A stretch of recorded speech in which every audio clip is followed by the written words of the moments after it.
Сәлеметсіздер ме оқушылар? Бүгінгі сабағымыздың тақырыбы екі айнымалысы бар сызықтық теңдеу. Бүгінгі сабақта сіз екі айнымалысы бар сызықтық теңдеудің анықтамасын және қасиеттерін білесіз. Сабағымызды мынадай мысалды қарастырудан бастайық. Екі санның қосындысы олардың айырмасынан 5 есе артық дейді. Осы есептің шартына сәйкес біз теңдеу құруымыз керек. Сонымен бізге екі санда белгісіз, бірінші санды егер x деп белгілейтін болсақ, онда екінші санды y деп белгілеп алайық. Енді есеп шарты бойынша бізге екі санның қосындысы делінген. Демек біз оны өрнек түрінде x қосу y деп аламыз. Әрі қарай осы қосынды олардың айырмасынан 5 есе артық дейді. Демек, олардың айырмасы x азайту y болса, яғни қосынды айырмадан 5 есе артық дегеніміз, айырманы 5-ке көбейткенде қосынды шығу керек. Сонда келесі теңдеу алдық, яғни x қосу y тең 5 көбейтілген x азайту y болды. Енді осы теңдеуді түрлендірейік. Ол үшін теңдеудің оң жағындағы жақшаны ашамыз. Сонда теңдеу x қосу y тең 5x азайту 5y болды. Енді осы теңдеудің оң жағындағы белгісіздерді сол жаққа ауыстырамыз. Сонда бізде келесі теңдеу шықты, яғни 4x азайту 6y тең 0. Осындай түрдегі теңдеулерді біз екі айнымалысы бар сызықтық теңдеу деп атаймыз. Себебі бұл жерде x және y айнымалары екеуі де белгісіз болып тұр. Ал енді екі айнымалысы бар сызықтық теңдеудің қасиеттеріне тоқталайық. Бірінші қасиеті, теңдеудегі қосылғыштың таңбасын қарама-қарсыға өзгертіп, оны теңдеудің бір жағынан екінші жағына көшіргенде берілген теңдеу мәндес теңдеуге түрленеді екен. Және екінші қасиеті, теңдеудің екі жағында нөлден өзге бір санға көбейткенде немесе бөлгенде берілген теңдеу мәндес теңдеуге түрленеді екен. Ал енді теңдеуді шешу дегеніміз не?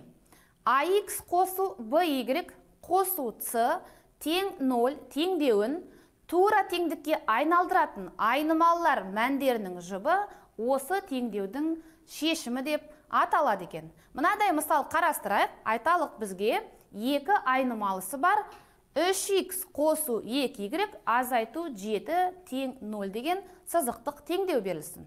Осы теңдеуден біз y айнымалысын x арқылы өрнектейік. Ол үшін y айнымалысы бар қосылғышты теңдік таңбасының сол жағында қалдырып, қалған қосылғыштарды теңдіктің оң жағына көшіреміз. Және де таңбасын қарама-қарсыға ауыстырамыз. Сонда бізде 2y тең минус 3x қосу 7 деген мәндес теңдеу шықты. Енді бұл жерден y-ті өрнектеу үшін біз теңдеудің оң жағындағы өрнекті мүшелеп 2-ге бөлеміз.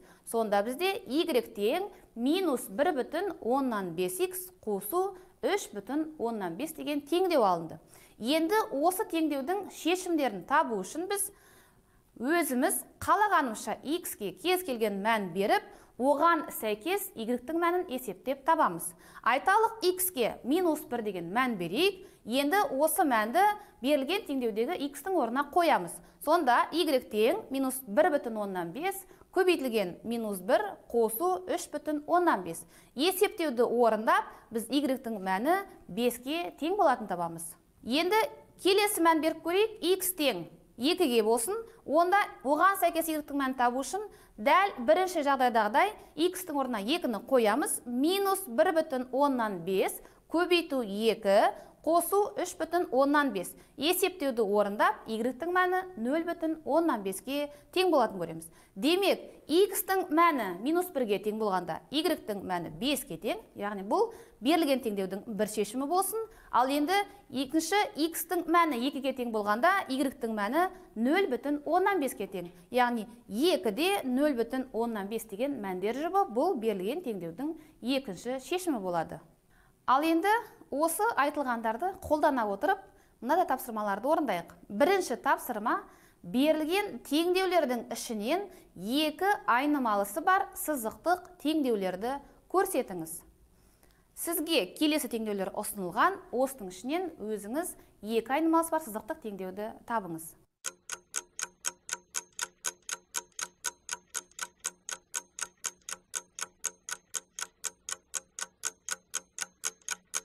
Ал енді бірге тексерейік. Сонымен бірінші теңдеу x қосу y азайту 14 тең 0.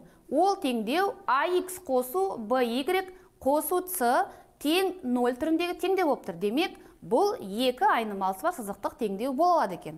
Екінші теңдеу, ол екі айнымалысы бар сызықтық теңдеудің жалпы түрінде жазылмаған, демек екінші теңдеу бола алмайды. Келесі x квадрат қосу y квадрат қосу 3 тең 0. Бұл теңдеуде екі айнымалысы бар сызықтық теңдеу бола алмайды екен. Төртінші теңдеу, бұл теңдеу 30x азайту 24y тең 0. Бұл теңдеу екі айнымалысы бар сызықтық теңдеу болады.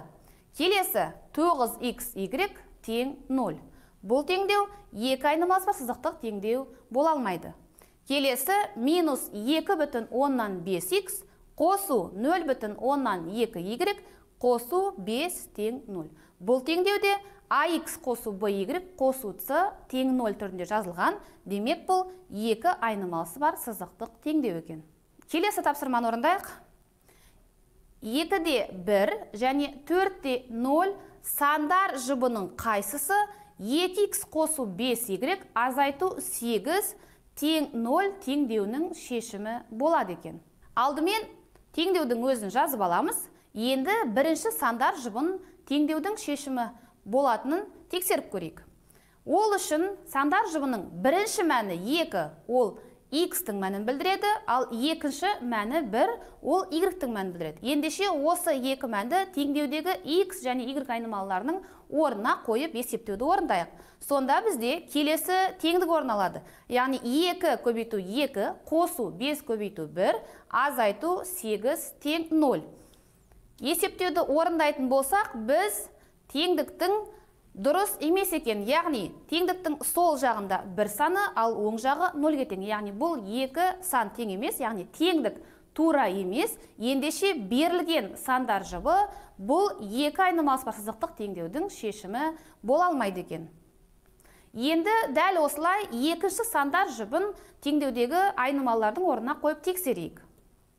Ол сандар жұбы 4-те 0, яғни x-тің мәні 4-ге тең, y-тің мәні 0-ге тең.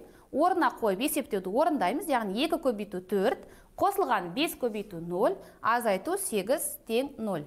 Есептеуді орындайтын болсақ, 8 азайту 8 0-ге тең, яғни теңдік тура болды. Ендеше екінші сандар жұбы бұл теңдеудің шешімі бола алады екен. Енді мына тапсырманы орындайық. Теңдеудегі y айнымалысын x арқылы өрнектеп, теңдеудің кез келген екі шешімін табыңыз. Берілген сызықтық теңдеу 5x қосу 4y қосу 12 тең 0.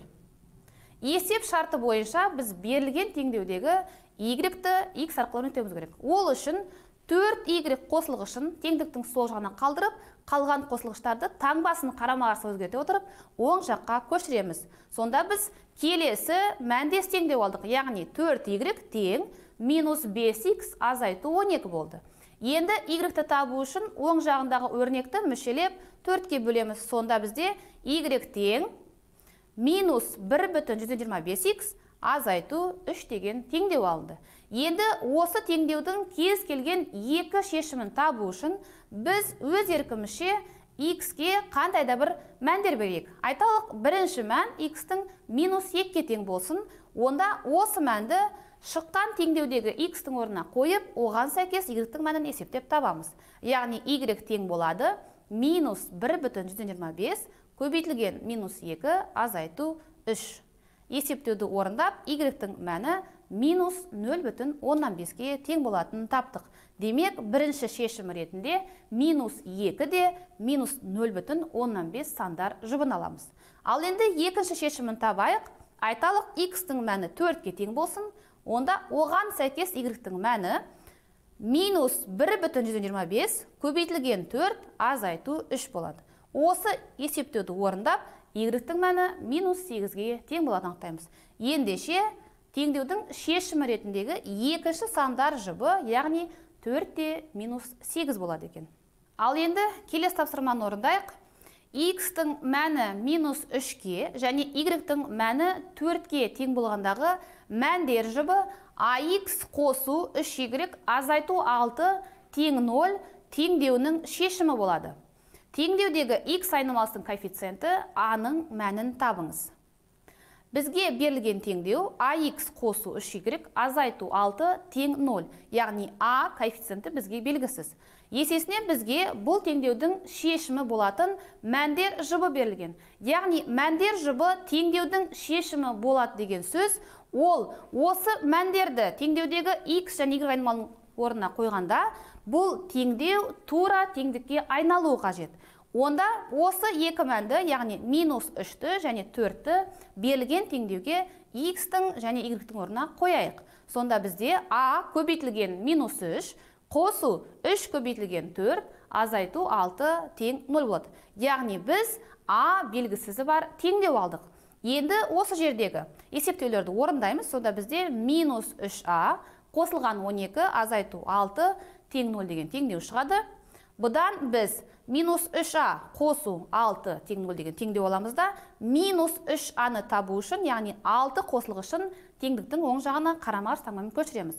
Сонда A-ны есептеу үшін -6-ны -3-ке бөлу керек, яғни A-ның мәні 2-ге тең болады екен. Яғни берілген теңдеудің берілген мәндер жұбы шешімі болу үшін A коэффициентінің мәні 2-ге тең болу керек. Яғни теңдеуіміздің түрі 2x қосу 3y азайту 6 тең 0 болу керек деген сөз. Сонымен оқушылар, бүгінгі сабақта біз сіздермен екі айнымалысы бар сызықтық теңдеудің анықтамасымен танысып, қасиеттерін қарастырып, екі айнымалысы бар сызықтық теңдеудің шешімдерін табуды үйрендік. Осымен сабағымызды аяқтаймыз. Сау болыңыздар.